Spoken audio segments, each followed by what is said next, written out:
Today I will speak about Franz Fanon, Edward Said, and Homi K. Bhabha. Franz Fanon was born in the French colony of Martinique in the Caribbean, but later he moved to Algeria and joined its liberation struggle, and then became Algerian citizen and fought for its independence from France. His political identity and legacy are fundamentally tied to the African Revolution. Franz Fanon's family was largely integrated into French cultural norms, and Fanon initially viewed himself as a French citizen. However, his experience as a volunteer in the Free French Army during World War II, where he witnessed the pervasive racism of the metropolitan forces, and that fundamentally altered his worldview. This disillusionment was further solidified during his medical studies in Lyon, that is, in France, where he specialized in psychiatry. In Lyon, the provincial character of the city contrasted sharply with the cosmopolitanism of Paris, leaving Fanon isolated in a student body where black students were a small minority, and was influenced by the radical clinical methods of Francois Toscalis at Saint Albans-sur-Limagnole. So, Toscalis' emphasis on the social environment as a factor in psychopathology provided the sociogenic framework that Fanon would later apply to the colonial situation. Fanon's first major work, Black Skin, White Mask, which was published in 1952, originated as a rejected doctoral dissertation. The text is multidisciplinary critique that blends psychoanalysis, existentialism, and negritude theory to examine how colonization produces an inferiority complex. A central concept in his work is epidermalization.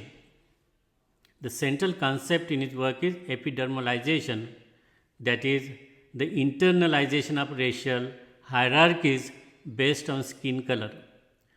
Fanon describes Manichaean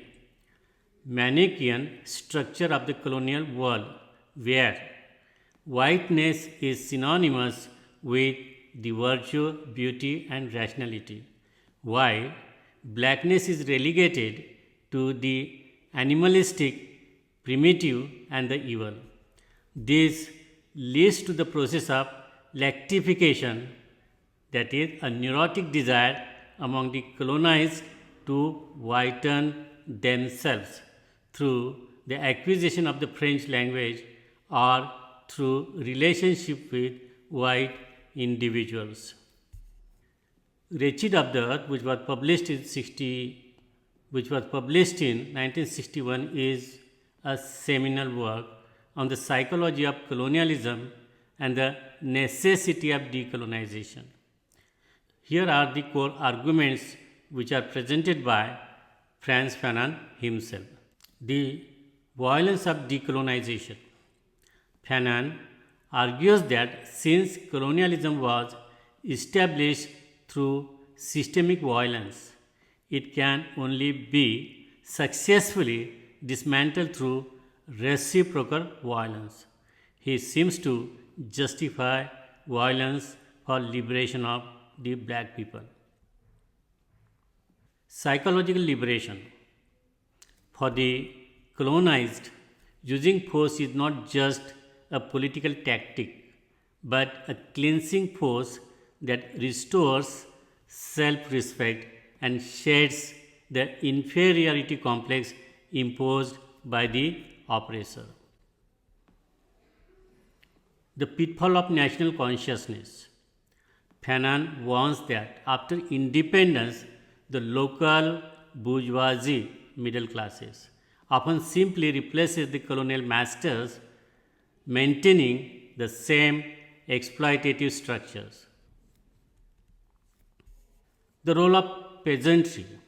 Unlike Marx, who focused on the urban proletariat, that is, industrial working classes, Fanon argues the rural peasantry is the truly revolutionary class in the third world, revolutionary class in the third world because they have nothing to lose.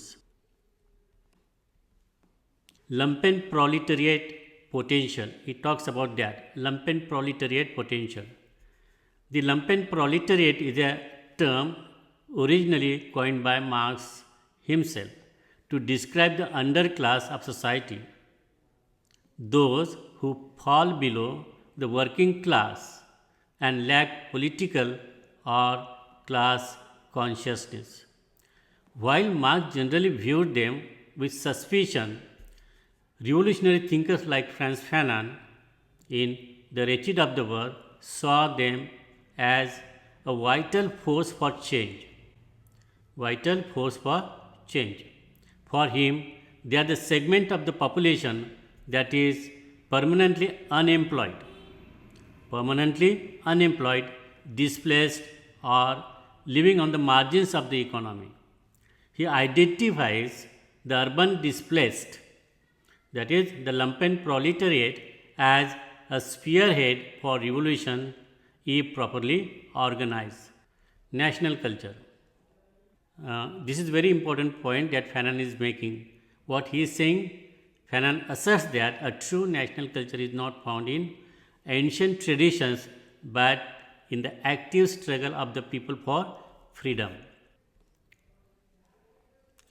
Colonial mental disorders. He provides clinical cases showing how the nervous conditions of both the torturer and the tortured is a direct byproduct of the colonial system. It is a direct byproduct of the colonial system.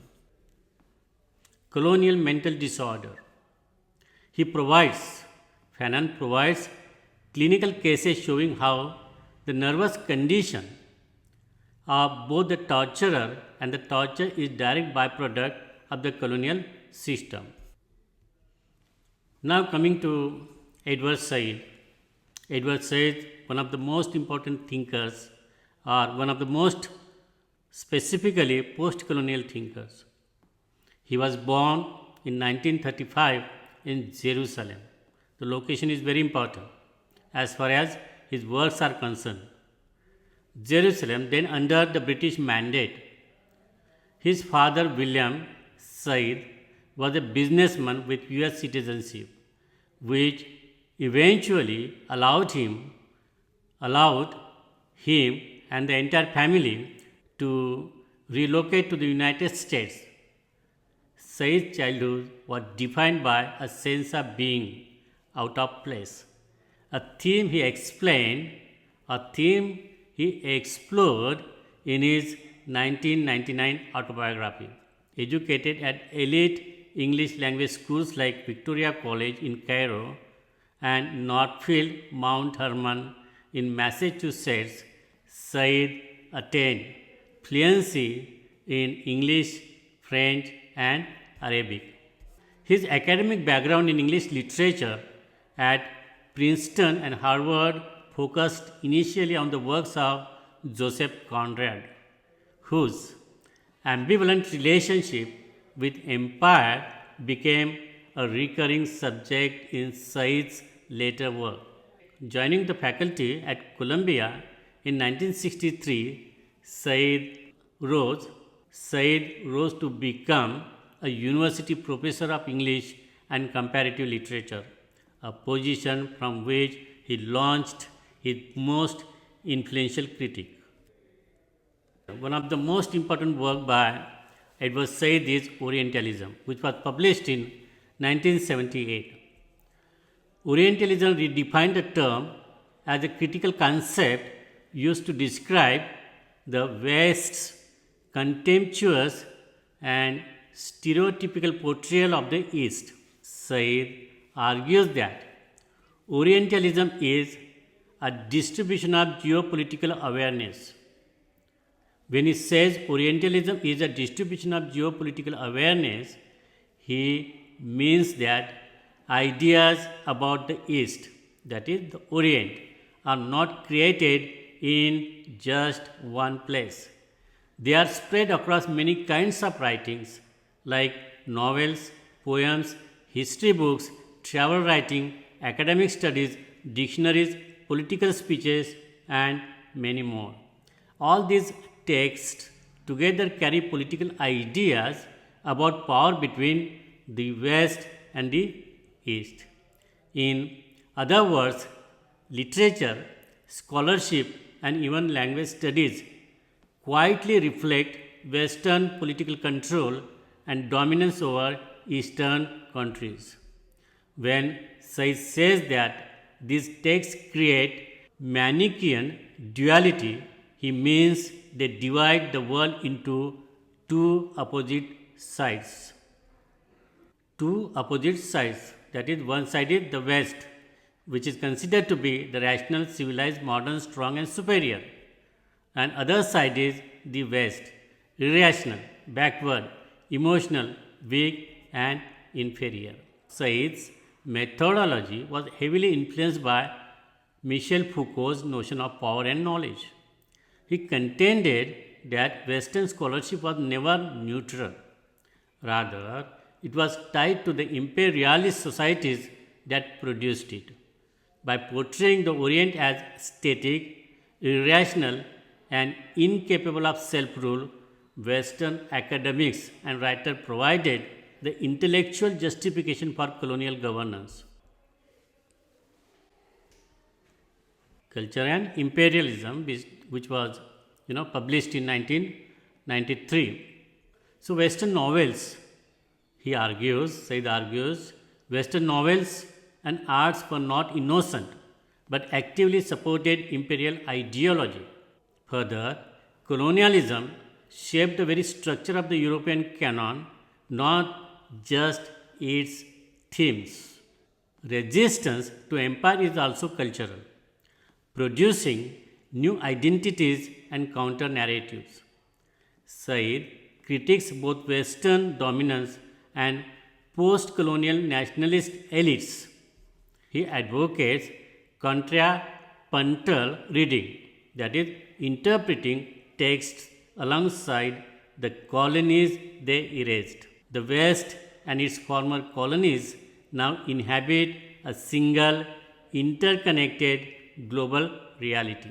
Interconnected global reality.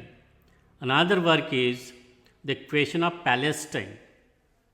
In Question of Palestine, Said explains Palestinian identity was erased before it was militarily defeated. Zionism succeeded partly because it represented Palestine as land without people. Zionism, we all know, that is the movement associated with Jews.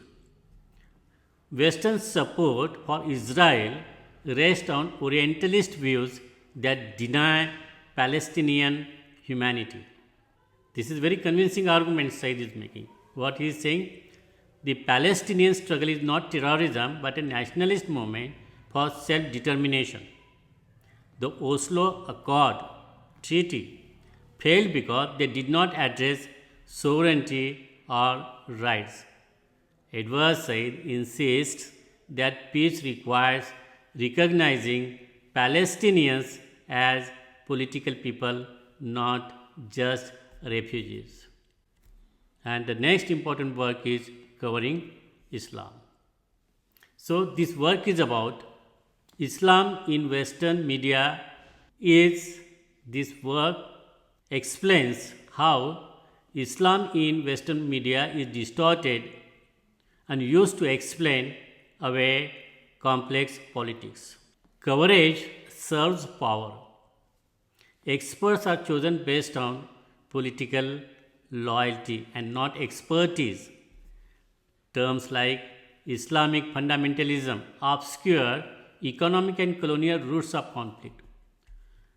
Public discourse reduces 1.5 billion diverse people to a single threatening monolith.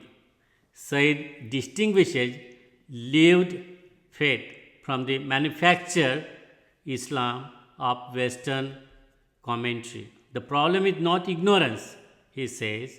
The problem is not ignorance, but how knowledge is produced to justify intervention.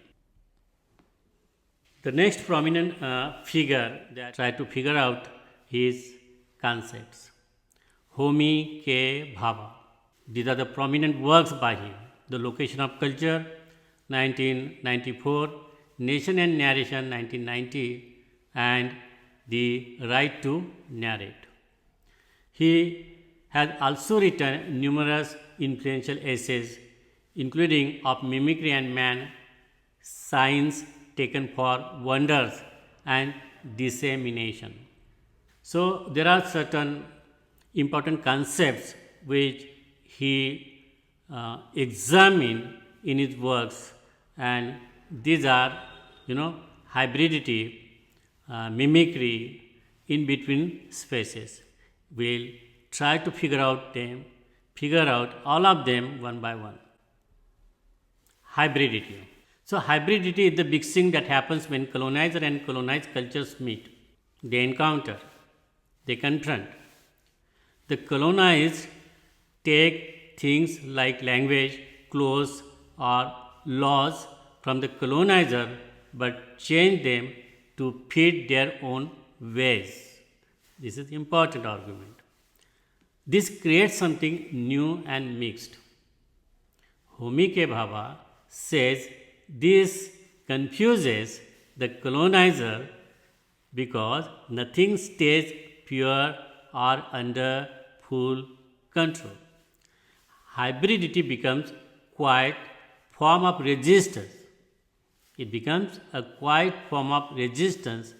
It proves that no culture is superior or fixed. Everyone borrows and changes over time. For Bhabha, hybridity is how colonized people survive and push back without direct fighting. The next term is mimicry. The next expression, one of the most important expressions that we come across is mimicry. It means the colonized are forced to copy the colonizer. They speak the same language, follow the same rules, and dress the same way. But they are never allowed to become fully equal. They are almost the same but not quite, not enough. Bhabha says this imperfect copy actually threatens the colonizer. It shows that the original is not as great as it claims. Very important. The original is not as great as it claims. The small differences in how the colonized mimic become a form of mockery and quiet resistance. It is a way to survive while also quietly pushing back. Quietly pushing back. Another expression is ambivalence. Ambivalence means the colonizer and colonized have mixed feelings about each other. The colonizer wants to help but also wants to control. The colonized admires the colonizer's power but also hates it at the same time. This creates tension on both sides. Bhabha says this ambivalence makes colonial power unstable. The colonizer is never fully secure. The colonized is never fully obedient. Nothing is simple or one sided. Power and resistance are always tangled together in messy ways. Then is third space. Third space is the in between area where two cultures meet and create new meanings. It is not fully one side or the other. It is a place of conversation and translation. In this phase, old identities break down and new ones are formed. Bhabha says all culture is made here. Nothing is pure or original. The third space is uncomfortable but also full of possibility. It allows people to reject fixed categories like us and them. Real change begins in this in between place. Real change begins in this in between space or place. The last term is interstitial space. The last term is interstitial space. Interstitial space means the small gaps between fixed identities and categories. It is similar to third space but focuses on the tiny openings people exist in. They are neither fully here nor there. They do not fit into clear boxes. Bhabha says these gaps are easy to overlook but very important.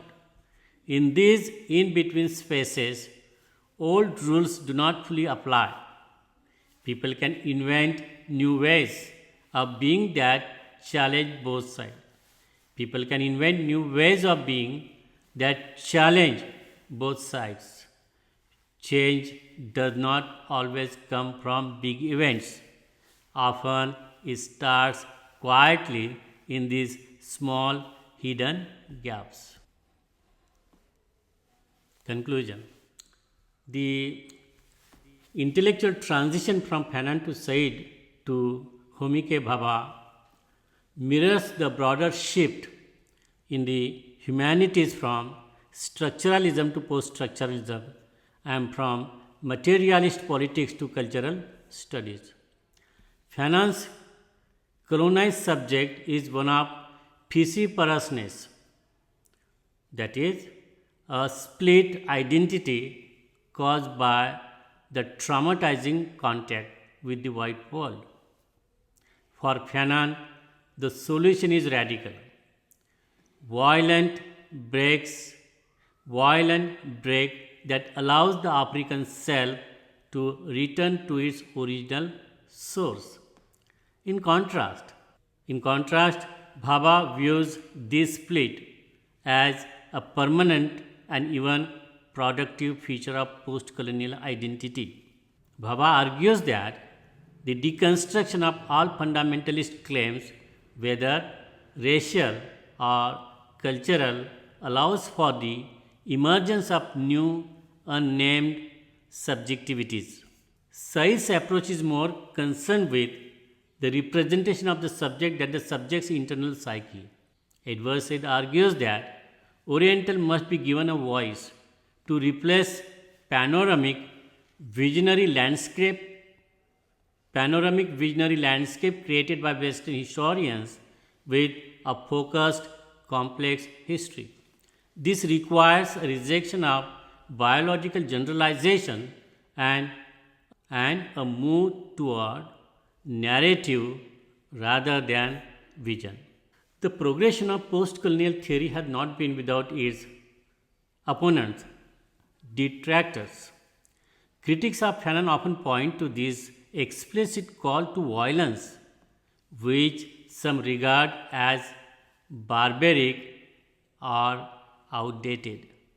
Others argue that his call for violence is metaphorical, a cleansing of the colonial state rather than literal murder. Said's work is sometimes criticized for overkill. The claim that every European writer was a racist or an imperialist, which some argue makes any escape from Orientalist thinking impossible.